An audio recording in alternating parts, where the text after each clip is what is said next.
Hey everyone, welcome back to the channel. So Christmas came a little bit early this year and we finally have access to federal government economic data.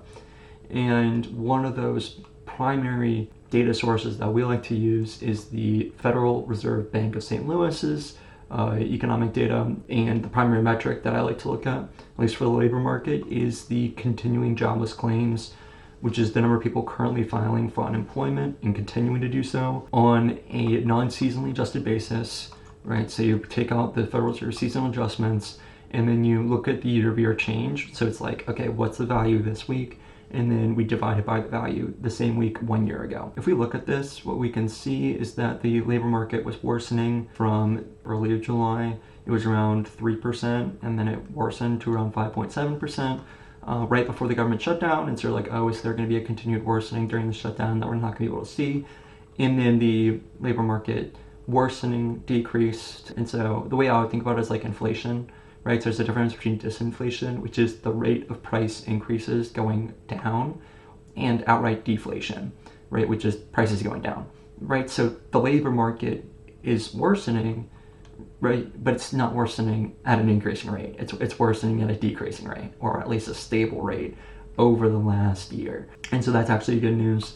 And we could have seen this if we looked at the economic map on our website. What we can see is that over the past few weeks, we've seen basically flat. If we look at where we were a few weeks ago on September 15th, we can see, okay, we were at 7.4% and now we're on 5%. So we can see that there's a similar kind of stabilization between our national average metric for continuing jobless claims on a year-over-year basis and the number that the Federal Reserve puts out. So overall, that's good news. The labor market looks to be worsening, but not worsening at an increasing rate.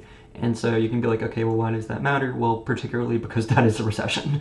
The labor market being up, right? And some people may say that the labor market's doing better than it was pre-COVID. That's not true. The labor market versus the same point on a national basis is 13% worse than it was pre-COVID, if you look at a state average. And so if we were to see worsening, and like we were, say, 2000, this is the dot-com bubble, if we were to see this level of acceleration here, where it went from, say, I don't know, 3%, well, like right here, if we accelerated into 40%, then that would almost definitely guarantee a recession, right? But we're not seeing that. So we're seeing this real stabilization around 3.5%, which is oddly enough around the level of inflation. And we can see, you're looking like, okay, well, how long can you keep that? You can actually keep this for a while. So we were around like 3% in March of 1989, and we really didn't see a recession until June of 1990. So that was like 18 months. And so we could potentially see it 18 months or longer here. And so maybe we don't see a recession, or maybe we see a recession. And this started probably around a year ago. So we could see a recession start in around 18 months if that were to hold out. I'm not making predictions, but that's just, it can stabilize here is the main point. And so what we can do is like, okay, well, so how does this affect equities, right? And it really affects equities because this labor market worsening is what's driving rates lower. And that's providing a backstop for equities to continue higher. And what we can see here is that our forecasts have been historically saying the market's going to go up, and the market's been going up basically for the past few months. And our forecasts have actually been very accurate. Until recently, like very recently, these past few days, where we actually broke below the 25th percentile, which really isn't that bad. And that's mainly the result, at least in my opinion, of Bitcoin. Probably people selling Bitcoin with a 4-year cycle. I mean, that's my opinion. People may disagree with me on that. They're totally likely to, and valid too. I don't know that much about Bitcoin. But the main thing I do know about is the economy and continuing jobless claims, and the dynamics and how that interplays with like machine learning and how that impacts equity markets. So if we look at something like Maryland, right, what we can see here is if we get a year-to-year change, we can see that there was pretty significant worsening since May, which is probably a result of the Doge cuts, because Maryland is pretty heavily reliant on federal employment, either direct or adjacent, and same thing with Virginia. Virginia, we were seeing a worsening from April to September, right until the government shutdown, and then the actual state level continuing jobless claims actually look to have stabilized. Same thing with Washington. Washington's stabilizing, and it's still worsening, but the rate of worsening is not increasing. Same thing with Oregon. And then Oklahoma is another one. I think that has to do with the farming. If I had to take a guess, farming and oil. And then Texas is the same way. Texas is flat, but still a little slightly up. Flat in terms of like the worsening is not accelerating, but there is still worsening in the labor market in Texas and really across the board. And so that's the main thing that I want to get across, is that there is this worsening in the labor market. That's inarguable. There's been worsening in the labor market since April of last year, but the rate of worsening is not increasing, right? So there's no reason for someone to say that the Federal Reserve should cut by 100 basis points, at least in my opinion. The soft data, if we were to look at UMICH's future expectations for unemployment, that is moving higher. And so the sentiment around the labor market is worsening, and so that's something we're keeping an eye on. But overall, the actual hard data on the labor market is not looking recessionary, is the main thing, and that's a really solid backstop for equities.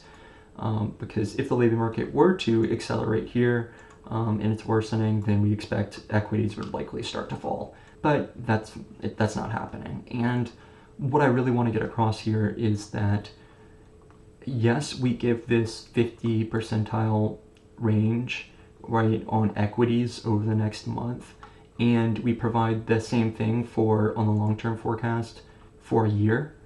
But there's what's called a left tail, is probably the best way to put it, right? There's an outsized probability, because of this Whitfin risk indicator is what it's pointing, is just one emblem of it. You can look at valuations, you can look at a number of other factors, but that leads to this real probability that the market moves down significantly in the next year. And this is captured a little bit in what's not showing up on this chart, right, in this metric, which is that there's a probability of the market being below 575 and well below it, right, being in the 400s range, right?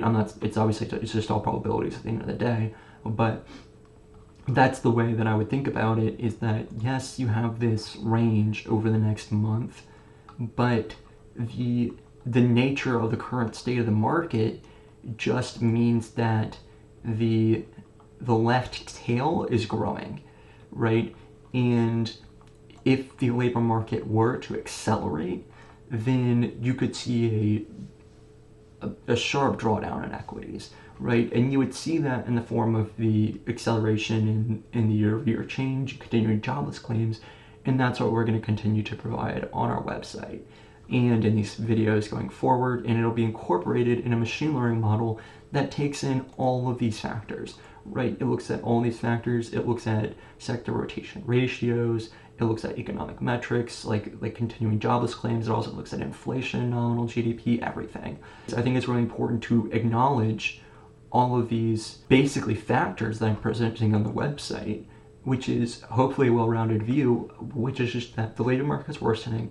It's a great backdrop for equities in the short term, right? And we project equities to move up, but there is still an ever-present left tail risk where the market could draw down significantly if the labor market were to significantly worsen and this continuing jobless claims metric were to accelerate higher, right? And so going forward, I hope you start tuning into the channel to understand and to get a sense of what's going on currently in the labor market, or you start looking at this yourself, and hopefully you subscribe to Whitfin to have access to all this and have an automated machine learning model system built specifically for this purpose and back tested for this purpose, right?